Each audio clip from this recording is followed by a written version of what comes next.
एक मैसेज जो मैं आपको देना चाहता हूं,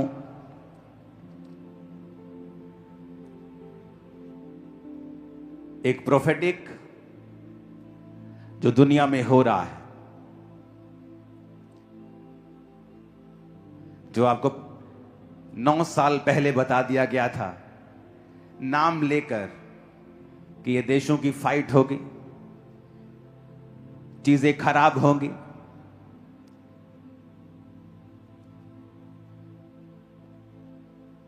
और बहुत से लोगों का जोर लगा है कि ईरान के पास परमाणु बम ना हो, लेकिन फ्यूचर में जो मैं जानता हूं, प्रभु ने मुझे दिखाया है, वो उसको हासिल कर लेंगे। और ये डेंजरस होगा। मैंने आपको बताया था दिन अंधेरे हैं, आने वाले समयों में अंधेरा और बढ़ेगा।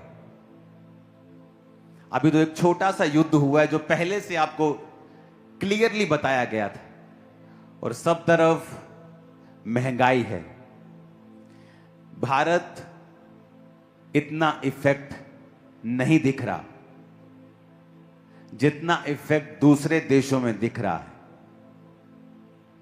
वर्क फ्रॉम होम शुरू हो चुके हैं, डीजल के रेट दुगने हो चुके हैं। जब डीजल का रेट बढ़ता है तो खाने की सप्लाई से लेके हर चीज का रेट बढ़ता है। आने वाले समयों में जो फॉरेनर्स हैं वो इतना इकोनॉमिक प्रेशर के नीचे होंगे कि फ्यूचर में जो सरकारें हैं, फॉरेन, खासकर जो फॉरेनर्स हैं और खासकर जो गोरे लोग हैं, उनकी सरकारों को एक स्पेशल लोन अपने लोगों को देना पड़ेगा फ्यूचर में। नहीं तो जो लोग हैं, जो मैं देख रहा हूं, फ्यूचर में सरवाइव नहीं कर पाएंगे। वो ग्रोसरीज नहीं खरीद पाएंगे, रेंट पे नहीं कर पाएंगे।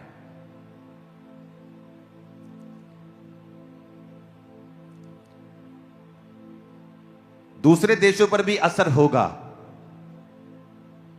पर जिन देशों के बारे में बात कर रहा हूं उन पे असर वो बहुत ज्यादा होगा।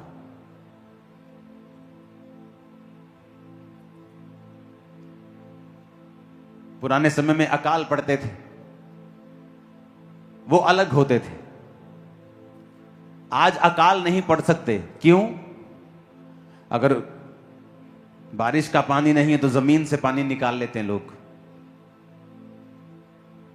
लेकिन आज यही अकाल है, ये परिस्थितियां ही अकाल के जैसी चीजों को पैदा कर रही हैं।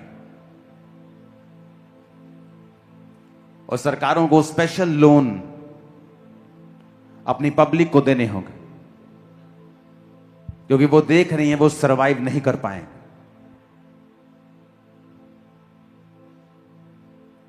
चाहे आप ऑस्ट्रेलियन कॉन्टिनेंट की बात कर लो, अमेरिकन कॉन्टिनेंट की बात कर लो, आप देखोगे किस तरह से लोग दुखी होंगे। जब एलिया के समय में अकाल पड़ा तो वचन कहता है वो विधवा के पास भेजा गया और उसने कहा, तेरे पास जो एक मुट्ठी आटा है, एक कुप्पी तेल है, इसका खाना मुझे खिला। और वचन कहता है जब उसने खिलाया, ना तो उसका तेल खत्म हुआ ना मैदा खत्म हुआ। अब जो मैं आपसे कह रहा हूं, फ्यूचर में अगर आप चाहते हो कि आप सरवाइव कर पाओ, आपके बच्चे, आपका फाइनेंस, बिजनेस सरवाइव कर पाए, अपने बोने को उतना बढ़ाओ जितना आज तक आपने कभी बढ़ाया ना हो। मैं ये पर्सनल अप्लाई कर रहा हूं अपने बैंक अकाउंट के साथ और गिविंग के साथ, क्योंकि और कोई इसका हल नहीं है। जितने घर, जितने जेब फाइनेंसेस गॉस्पल के साथ जुड़े हुए होंगे, उन पर इन मंदियों का कोई असर नहीं होगा। मैं आपको बता रहा हूं, और उन पर कोई असर नहीं होगा।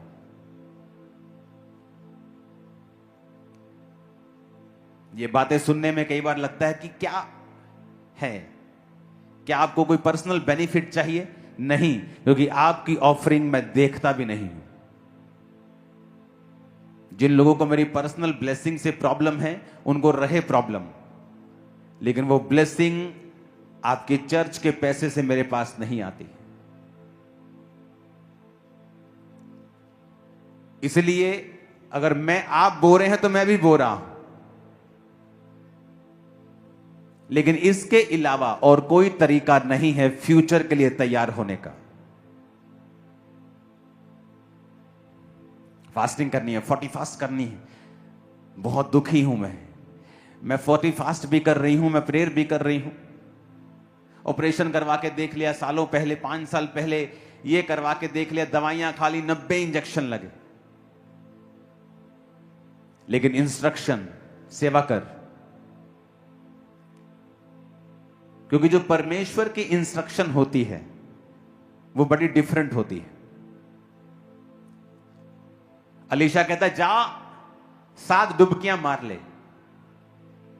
वो नाराज हो गया, कहता मैंने तो ये स्टोरी सुनी है कि मैन ऑफ गॉड बाहर आके हाथ रखेंगे सिर के ऊपर, पर ये तो मिले भी नहीं, हेलो हाय भी नहीं की, चाय का कप नहीं पूछा, अंदर से भी खुद भी नहीं आए, किसी को भेज दिया। रास्ते में गुस्सा करके जा रहा है। उसका नौकर समझदार था, कहता अगर कोई तुझे वो बड़ी कठिन बात कहता तू ना करता? तो उसने क्या है 7 डुबकियां मारनी है, मार लेते हैं, क्या जाता है। और 7 डुबकी जब 7वीं लगी तो बच्चे के जैसा शरीर हो गया। वापिस आया, भागा, ये भेंट ले ले, ये ले ले। उसने कहा नहीं।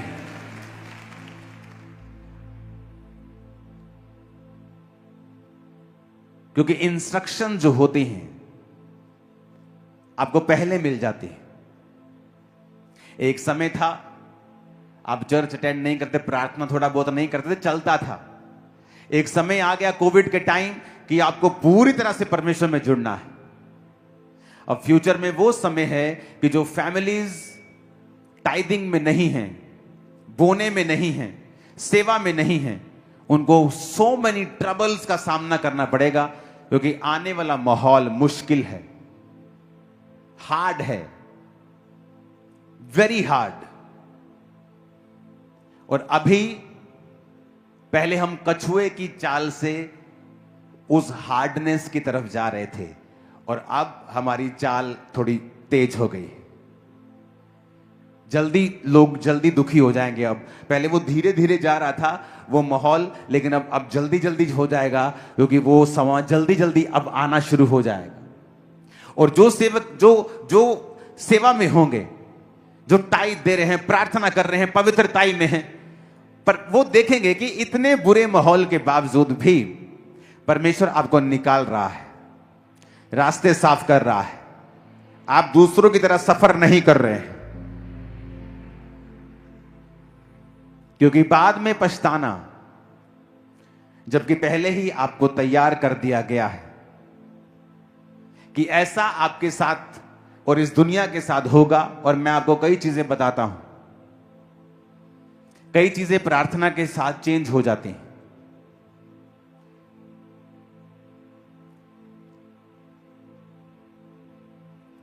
कई चीजें, जिस तरह 15 साल की उम्र का बढ़ना, हिजकिय्याह को अगर आप पढ़ते हैं,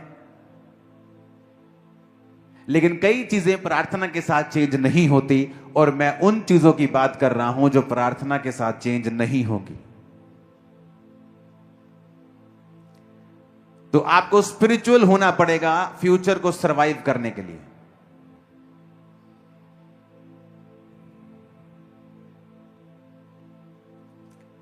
फूड बहुत बड़ी प्रॉब्लम होगी, तो उस फ्यूचर को सरवाइव करने के लिए अपनी लाइफ को इकट्ठा करें। अपनी स्पिरिचुअल लाइफ को सही करें, क्योंकि दुनिया बहुत तेजी के साथ जा रही है। अब ये फास्ट है। अब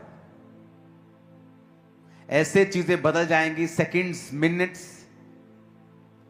सडनली एक घटना होगी और उसके बाद तो पूरी तरह से बदल जाएंगी, और वो घटना न्यूक्लियर बम के साथ जुड़ी हुई। प्रार्थनाओं में रहना है। सब बोलो आमीन।